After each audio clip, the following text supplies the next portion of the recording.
체온이 올라가면 네. 흥분을 쉽게 하게 되고, 흥분을 하게 되면 사실 심장에 무리가 갈 수 있어요. 흥분하면 강아지 심장병이 안 좋다. 산책시키지 말고 집안에 가둬두고, 유치원 보내지 말고 친구들이랑 못 놀게 하고, 맞아요. 놀면 흥분하니까 이렇게 해야 되나요? 라는 질문이 따라오는데, 어려운 강아지 키우기 쉽게 알려드립니다. 오늘은 강아지 심장병 2탄 심장병 관리 방법에 대해 준비했고요. 이에 대해 설명해 주실 전문가님 모셨습니다. 안녕하세요. VIP 동물센터 청담점에서 내과랑 심장진료 보고 있는 박지영 수의사입니다. 저번 영상 이제 올라가고 보호자분들이 진짜 궁금하신 것도 많고, 무엇보다 이 어떻게 관리해줘야 되냐가 딱 궁금하실 것 같아서 오늘 여기에 대해 그냥 쭉 여쭤보려고 네. 제대로 준비했습니다. 네. 다 답변 줄 수 있으시죠? 네, 그럼요. 네네. 요즘에 날씨가 워낙 덥잖아요. 그래서 뭔가 강아지들이 더워하면서 헥헥대면 심장에 무리가 가는 거 아닌가, 뭐 집에서 어떻게 좀 해야 되냐, 이런 일상생활에 대한 꿀팁이 있다면 궁금합니다. 제가 보호자님께 말씀드리는 3가지 꿀팁이 있는데요. 첫 번째는 더운 여름철에는 산책은 간단히 하시는 게 좋다. 애들이 체온이 올라가면 네. 흥분을 쉽게 하게 되고, 흥분을 하게 되면 사실 심장에 무리가 갈 수 있어요. 그래서 더운 여름철에 산책을 무리하게 하시지 마시고 해 다 지고 서늘한 때 짧게 하신다든지 실내, 시원한 실내 위주로 하신다든지 하는 게 좋고요. 두 번째는 겨울에 네. 겨울에는 따뜻하게 입혀서 호흡기 질환에 걸리지 않도록 관리하는 게 중요해요. 사실 심장하고 폐는 해부학적으로 되게 밀접하게 연관이 되고 기능적으로도 연관이 되게 많이 돼 있어서 심장병을 앓고 있는 아이가 호흡기 질환까지 걸리게 된다? 그럼 사실 증상이 되게 폭발적이고 심해요. 세 번째는 안과 밖의 온도차가 클 때가 있는데 네. 그럴 때 완충을 할 수 있는 시간을 주는 거예요. 추운 겨울철에 산책을 나간다. 네. 그러면 따뜻한 안에서 추운 밖으로 나갈 때 갑자기 확 나가버리면 안 좋다는 거죠. 시원한 데 있다가 갑자기 더운 데로 간다. 네. 이런 것도 별로 좋진 않을 수 있어요. 쉽게 생각하면 우리가 추우면 얼굴이 창백해지고 맞아요. 더우면 얼굴이 빨개지잖아요. 온도에 따라서 혈관이 이완되고 수축되는 게 반응적으로 일어나게 되는데 심장병 아이들은 이런 변화를 잘 이겨내지 못해요. 혈관이나 이런 것들이 늘어나고 수축되고 하면서 생기는 혈압의 변화를 잘 견디지 못하기 때문에 산책을 나가기 전에 집에서 현관이나 아니면 그런 복도 같은 데서 한 1, 2분 정도 머물면서 온도에 좀 적응할 수 있는 완충 시간을 주는 거. 뭐 기다려 연습을 좀 하면서 좀 그쵸. 아이랑 워밍업도 하고 그쵸. 그런 게 좀 도움이 되겠네요. 준비 운동 같은 느낌이라고 생각하시면 좋을 것 같아요. 그리고 일상생활에서 저도 한번 오늘부터 해보겠습니다. 네. 홈케어 꿀팁 중에 뭐 당연히 그런 생활 관리적인 것도 있겠지만 먹는 것도 진짜 궁금하거든요. 이 심장병 있는 아이들에게 진짜 좋은 식단이 있거나 피해야 되는 식단이 있거나 이런 게 좀 궁금합니다. 심장병에 좋은 음식은 아이마다 다르다. 그런 거 말고요. 아니야. 저희는 그런 거 말고 진짜 딱 근데 정해주셔야 이게 돼요. 되게 어려운 얘기고 먹는 게 너무너무 중요하기 때문에 네. 저도 이것만 먹으면 좋아요 라고 썸네일을 뽑게 해드리고 싶은데 네. 심장병 아이라도 비만하다고 하면 체중 감량을 위한 식단이 최선인 거고 네네. 심장병을 오래오래 앓으면서 살이 쪽쪽 빠지는 애들이 있어요. 그런 애들은 고품질의 단백질을 충분히 주면서 살이나 근육이 더 빠지지 않게 관리하는 게 제일 좋은 거죠. 뭐가 안 되냐라고 물어보시면 네. 항상 물어보시는 질문이 소금 먹으면 안 되죠. 이렇게 물어보세요. 오. 저염, 무염해야 되죠? 이렇게 물어보시거든요. 네. 근데 이제 오랫동안 연구를 해봤는데 극단적인 저염식, 극단적인 무염식은 초기 심장병 강아지에서 도움이 되는 게 아니라 해가 된다 라는 연구가 있어. 오히려 안 좋아요? 오히려 안 좋아요. 소금 성분, 그 나트륨 네. 성분이 혈압을 유지하는데 엄청 중요한데 아, 그래요? 소금이 극단적으로 제한되게 되면 혈압이 유지가 잘 안 되거든요. 그쵸. 그러면 몸에서 그 혈압을 유지하려고 호르몬계를 활성화시키는데 그 호르몬계가 심장에 안 좋은 영향을 엄청 주거든요. 사람용 음식, 고염인 음식을 일부러 먹이시는 것만 아니라고 하면 소금 때문에 문제가 생기는 경우는 생각보다 없어요. 그럼 처방식 사료 뭐 이런 거 심장 사료 있잖아요. 네네. 그거 도움이 그닥 안 돼요? C단계부터는 고려해 볼 수 있죠. 근데 이제 뭐 A단계, B1. B1단계, B2단계에서 심장 사료를 일찍부터 먹이면 네. 좋나요? 그건 아니라는 거죠. 그러면 혹시 이 먹는 거에 우리 보호자분들이 많이 챙겨주는 게 또 영양제인데 네. 근데 이런 영양제들이 생각보다 많고 또 궁금해하시는 게 많은데 강아지 심장 영양제 효과가 있나요? 심장 건강에 도움이 된다고 알려진 대표적인 성분들이 한 4가지가 있는데요.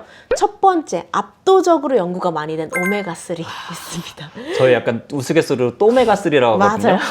여러모로 연구도 많이 돼 있고 검증이 가장 많이 되어 있어요. 만성적인 염증을 좀 줄여주는 항염증 효과가 되게 뛰어난데 심장병이 생기면 2차적으로 염증 물질들이 많이 생기면서 심장병을 더 악화시키기도 하고 이런 이제 악성 사이클을 오메가3가 좀 줄여줄 수 있다. 뭐 부정맥도 줄여준다, 심장 크기도 좀 줄여준다 이런 긍정적인 연구 결과들이 꽤 많이 있어요. 그리고 두 번째는 이제 타우린이랑 뭐 카르니틴이라고 하는 아미노산 유도체 이런 물질들인데 심장 근육이 에너지를 내는데 도움이 되는 성분들. 그리고 세 번째는 중세지방산 오일이라고 하는 MCT 오일이라고 하는데 근육세포가 에너지를 빨리빨리 만들어야 되는데 그 중세지방산 오일은 되게 빠르고 효율적인 에너지원이 될 수 있어요. 그리고 네 번째는 마그네슘. 마그네슘은 혈관을 확장시켜주는 효과도 있고요.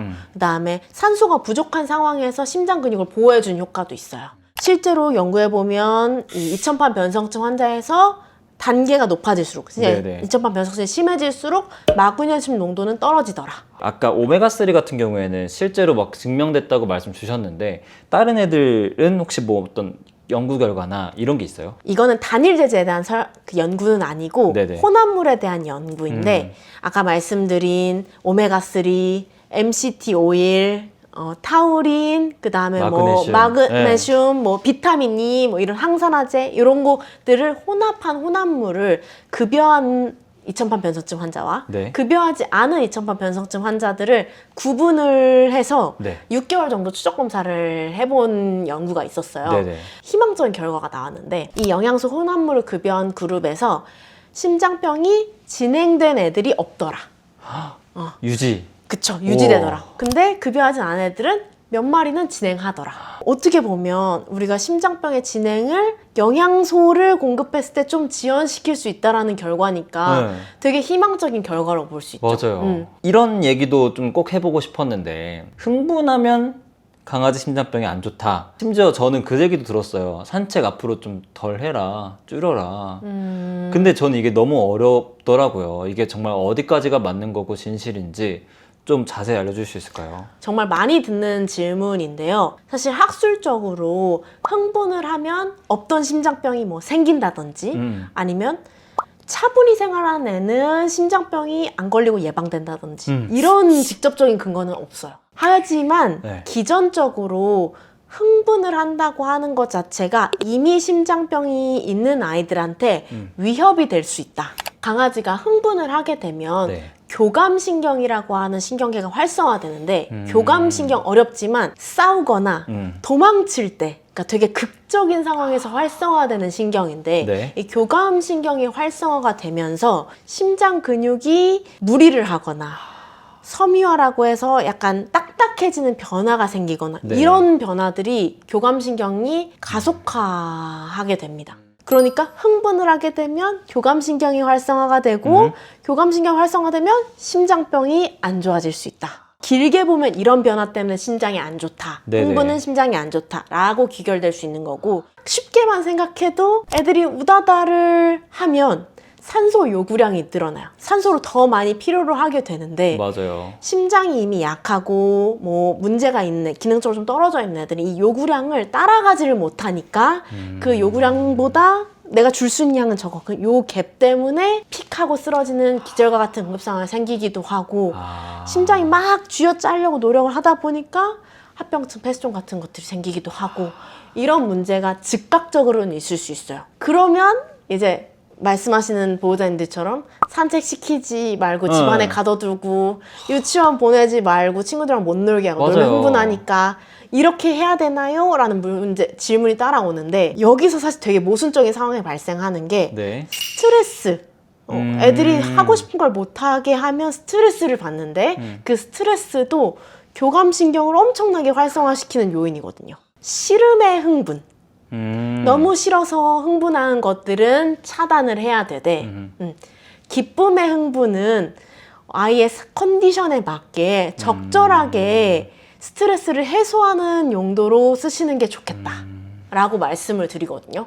그 예를 들어서 씨름의 흥분이라고 함은 네네. 낯선 사람을 되게 싫어하는 애야. 있죠, 그럼 있죠. 낯선 사람과의 만남은 차단하시는 게 좋은 거고, 또 미용이나 목욕 이런 것들 보통 애들이 별로 싫어하잖아요. 별로 안 좋아요. 그런 것들은 줄이거나 차단해야 되는 거고, 대신 애들이 좋아하는 흥분 있잖아요. 산책. 좋음의 흥분, 산책, 공놀이, 공놀이, 뭐, 간식, 그쵸. 그리고 다른 애들하고 교감하면서 노는 걸 좋아하는 애들도 있어요. 운동장, 뭐 그쵸, 유치원. 그쵸. 그런 것들은 적절하게 조절을 해서 네네. 스트레스는 해소시켜 주는 게 저는 최선일 거라고 생각해요. 저는 그렇게 후회하시는 분들 많이 봤어요. 이렇게 어차피 뭐 오래 막 맞아요. 천년만년 살 거 아닌데 산책도 못하게 하고 뭐 하고 싶은 거 못하게 하는 게 후회가 된다. 사실 스트레스가 애기한테 더 안 좋았을 수도 있는 거잖아요. 예를 들어 얘가 뭐 타견을 싫어해. 네. 그러면 그것만 좀 우리가 주의해 주면서 네. 즐길 수 있게 해주면 딱 좋겠네요. 그쵸. 오늘 선생님 모셔가지고 지난 영상에 이어서 우리 심장병 관리에 대해 좀 배워봤는데요. 엄청나게 많은 관리 팁들이 있는 것 같아도 핵심은 아이들 행복하게 해주고 좋은 영양제 챙겨주고 이게 가장 중요한 것 같습니다. 오늘 나와주셔서 너무 감사드리고요. 궁금하신 내용 있다면 댓글 남겨주시고요. 전 또 다음에 좋은 영상으로 찾아오겠습니다. 감사합니다. 안녕.